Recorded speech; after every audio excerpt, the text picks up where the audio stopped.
Hi class, my name is Rosa Munoz and I'm here to compare and contrast the three mechanisms involved in the evolutionary process.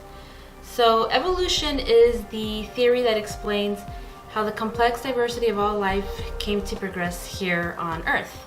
Through studying Darwin's theory and combining it with the genetic analysis by Gregor Mendel, scientists have been able to explain how gene distribution has changed over time and how all life connects to one another. Three evolutionary mechanisms that are at play in this are natural selection, gene flow, and genetic drift.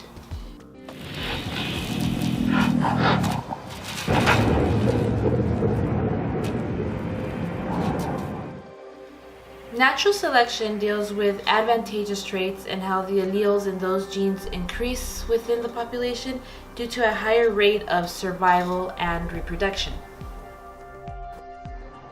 An example of natural selection occurs in malaria-stricken regions of the world. According to BiomedCentral.com, scientists used insecticide DDT to kill mosquitoes spreading the disease. However, the insecticide failed to kill the entire population when a portion of the mosquitoes became resistant to the DDT due to their mutated GSTE2 gene. These surviving mosquitoes were able to reproduce and create a population that adapted to the insecticide DDT, rendering it ineffective. Here, natural selection has favored the pesticide-resistant gene.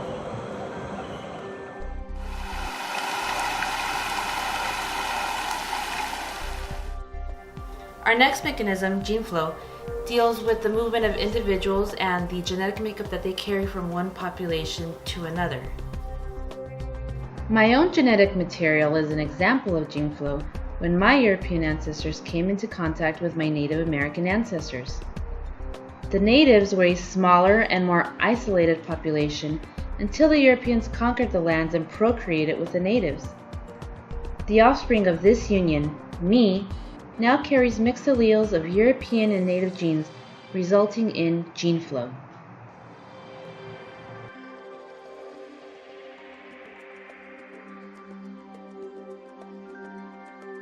Finally, we come to genetic drift, which is responsible for random changes in a gene pool that are driven by chance and not selection.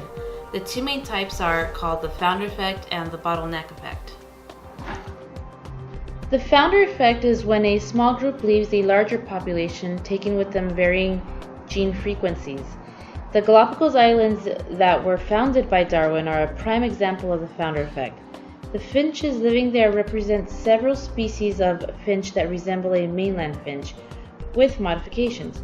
It is under theory that the island and its inhabitants are under the founder effect.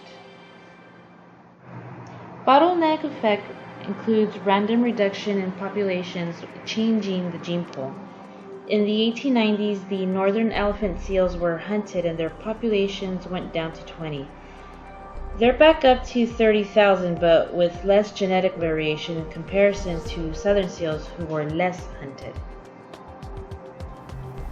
So to summarize, natural selection consists of adapting to the environment, whereas gene flow consists of combining two different genes from two separate populations, and genetic drift consists of random changes in a gene pool.